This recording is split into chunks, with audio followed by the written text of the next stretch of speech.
Tudo começou nos alvores românticos, como turbulentos do século XX, em 1902, quando um grupo de jovens, veraneantes em Belas, então um bucólico e ainda distante subúrbio de Lisboa, decidiram fundar um clube e disputar um jogo de futebol, assim se designava a modalidade, em setiais integrado nas festas populares de Sintra. Foi um jogo muito animado e com frequência considerada distinta. Figuras da família real estiveram presentes, disputado entre o Sport Clube de Belas, a designação que os desportistas em férias tinham dado à sua coletividade, e um grupo de Sintra. Vitória por 3-0 do Belas, no qual se destacavam os irmãos Gavazo, Francisco e José Maria, entre outros desportistas de então, todos eles qualificados pela imprensa como elementos de boas famílias, como então se dizia. Foi relatado sobre o acontecimento relatando que no círculo compacto assistiam mais de 4.000 pessoas, cheias de animação e de interesse.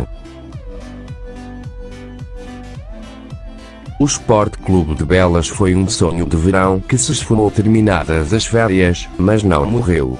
O jogo em Sintra, realizado em 26 de agosto de 1902, foi marco único. Porém, os ideais que motivaram os intervenientes continuaram bem vivos.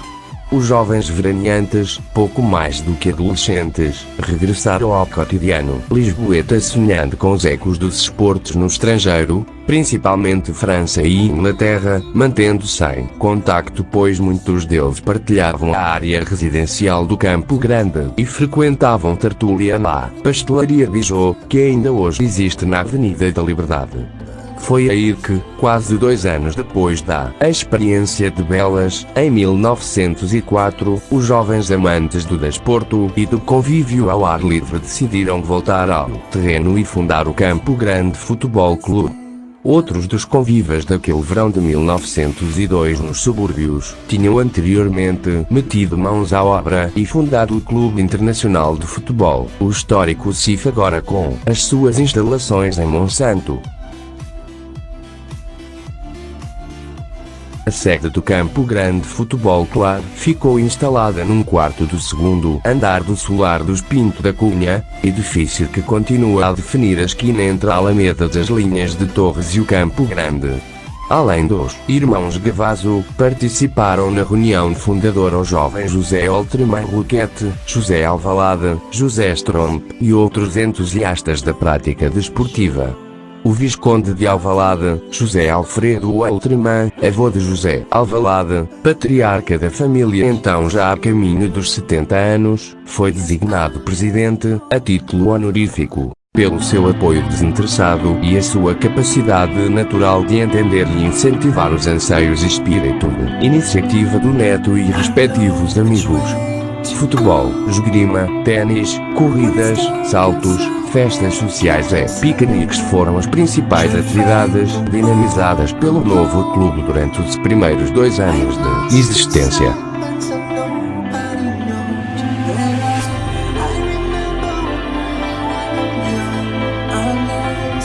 Em 3 de fevereiro de 1907, realizou-se o primeiro jogo oficial de futebol do Clube Menino, tendo o Sporting perdido por 5-1 no jogo contra o Cruz Negra.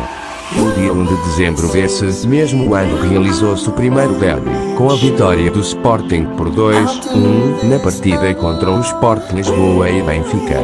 O primeiro campo e a primeira sede foram inaugurados no Sítio das Mouras, a 4 de julho de 1907, sendo as suas instalações consideradas uma das melhores do país então.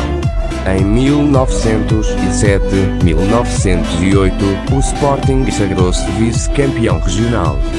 Foi nesta competição, em 25 de outubro de 1908, que o Sporting perdeu pela primeira vez com o Benfica por 0-2. Esse jogo foi ainda marcado por outra estreia, o equipamento bipartido de verde e branco com calções brancos, que só vieram a ser substituídos pelos atuais pretos em 1915.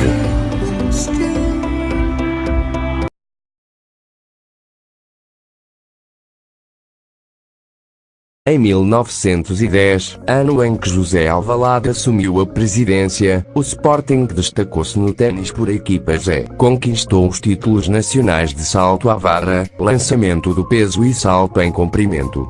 Por essa altura é fundado o Viana Torino Club, em Viana do Castelo, a 10 de agosto de 1910, e torna-se naquela que é a primeira delegação do Sporting Clube de Portugal.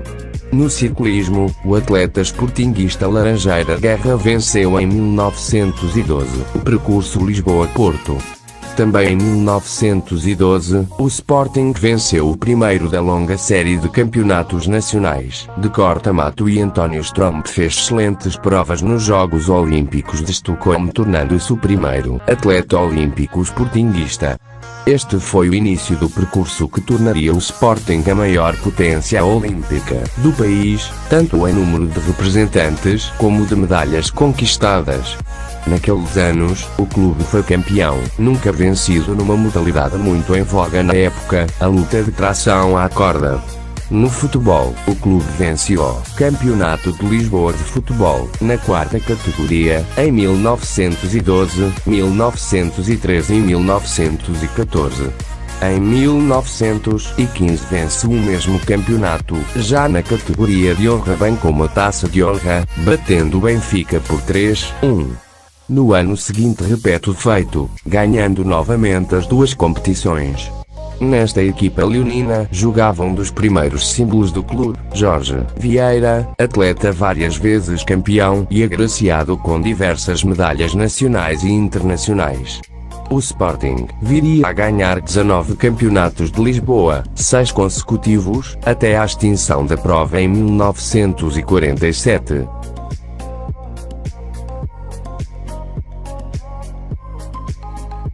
Em 1922, o Sporting conquistou mais um campeonato de Lisboa de futebol e foi finalista vencido do primeiro Campeonato de Portugal. No entanto, no ano seguinte viria a conquistar as duas provas, obtendo o primeiro título de campeão de Portugal numa final frente à Académica de Coimbra, em Faro, no dia 24 de junho de 1923, jogo que venceu por 3-0. Foi também naquele ano que as secções de natação, polo aquático e rugby iniciaram, então, a atividade. Em 1928, na sua primeira digressão ao Brasil, a equipa de futebol do Sporting estreou as novas camisolas com listas horizontais verdes e brancas. Esta mudança ocorreu na partida frente ao Fluminense Futebol Clube no estádio de Laranjeiras, no Rio de Janeiro, a 15 de julho de 1928, ou pelo menos, a primeira vez fora de Portugal, visto haver outra tese de que teria sido em 1927 em amigável contra o Casa Pia. A escolha das novas camisolas foi completamente casual, ficando a dever-se ao facto de os equipamentos agilistas, usados pela equipa de rugby, serem mais frescos e estarem em melhor estado do que os do futebol. Já em Portugal, em outubro de 1928, num jogo vitorioso frente ao Benfica, disputado sob intensa chuva, a equipa utilizou o equipamento listado que se manteve em uso daí para a frente. A 20 de fevereiro de 1932 foi feito comendador da Ordem Militar de Cristo e a 5 de outubro de 1935 foi feito oficial da Ordem de Benemerência.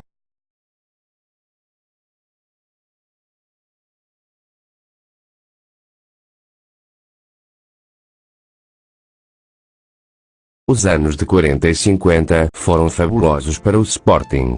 10 dos 18 títulos de campeão nacional de futebol conquistados pelo Sporting até hoje aconteceram nesses 20 anos, aos quais se juntaram 4 das 13 taças de Portugal que figuram no quadro de honra do clube.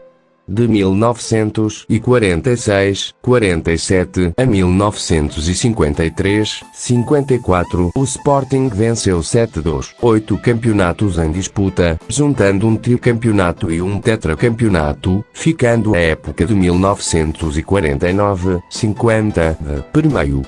Foram os anos dos 5 violinos, de grandes e históricas equipas que conquistaram enorme fama nacional e internacional, de técnicos como José Szabo, Kelly, Galvão, Cândido de Oliveira, Armando Ferreira, Henrique Fernandes e outros. A designação 5 violinos foi atribuída pelo jornalista e treinador Tavares da Silva a uma linha avançada formada por Jesus Correia, Vasques, Pirótio, Travassos e Albano. Eles e os seus companheiros formavam uma orquestra a jogar, tal o espírito coletivo e a eficácia em campo. Nesses anos o Sporting chegou aos 123 golos, quase 5 por jogo. Num campeonato que tinha então 26 jornadas, menos 8 que atualmente. Um recorde que dificilmente será batido. Além dos campeonatos nacionais e das taças de Portugal, as equipas do Sporting somaram vitórias em iniciativas pontuais como a Taça ao Século, competição suprimida sem explicações depois de os Leões terem conquistado os 2 primeiros monumentais troféus, e a Taça Império. Esses tempos foram de tal maneira impressionantes e quem ia além fronteiras que, apesar de não ser então campeão nacional em título, o Sporting foi convidado para participar na primeira edição da Taça dos Clubes Campeões Europeus, em 1955-56. Foi pena que a UEFA não tivesse lançado a competição alguns anos mais cedo. Para a história fica ainda o facto de o Sporting ter inaugurado a Taça dos Campeões num jogo com Partizan de Belgrado, 3-3, no Estádio Nacional. João Martins marcou o primeiro golo desta histórica e hoje milionária competição. O tetracampeonato do Sporting, o primeiro do futebol português, arrancou em 1950-51.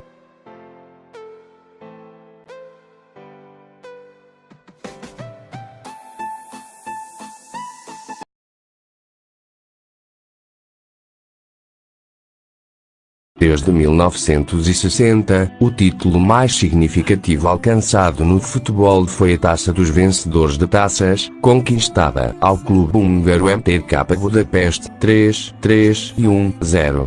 No jogo decisivo, o Sporting fez o golo solitário através de canto direto, o célebre e eterno cantinho do Moraes.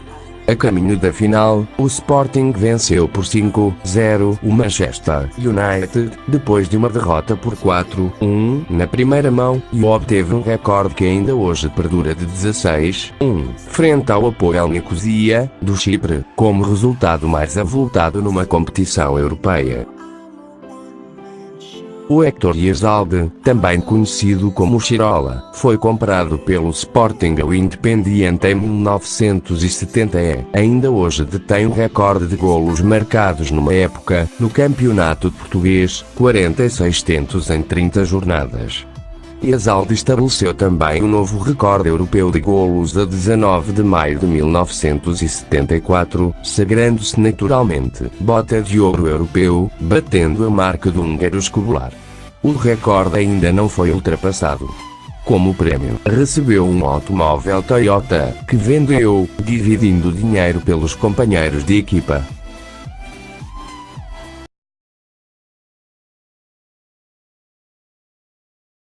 Atualmente a equipa de futebol do Sporting Clube de Portugal joga no novo estádio José Alvalade, com a sua exuberante e colorida fachada, rica em amarelos, verdes e brancos. As cores presentes no seu símbolo é um dos mais modernos estádios do mundo.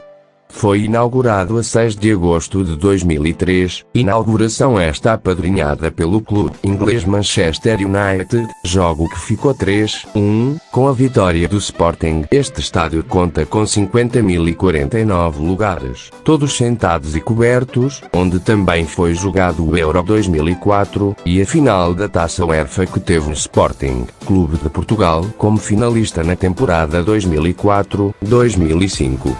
Conta ainda com a Academia Sporting Macron, nome do patrocinador, em Alcochete, utilizada durante esse campeonato como centro de estágio e preparação da seleção portuguesa de futebol.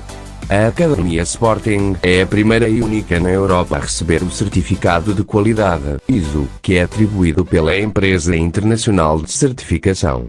A academia é o resultado do esforço na aposta na formação de jovens.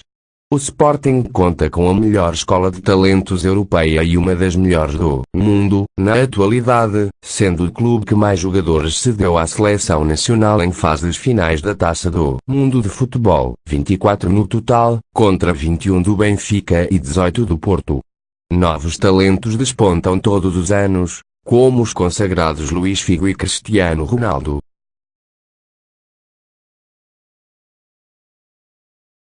A sua academia de futebol conta já com 4 bolas de ouro da FIFA, 2000, 2008, 2013 e 2014.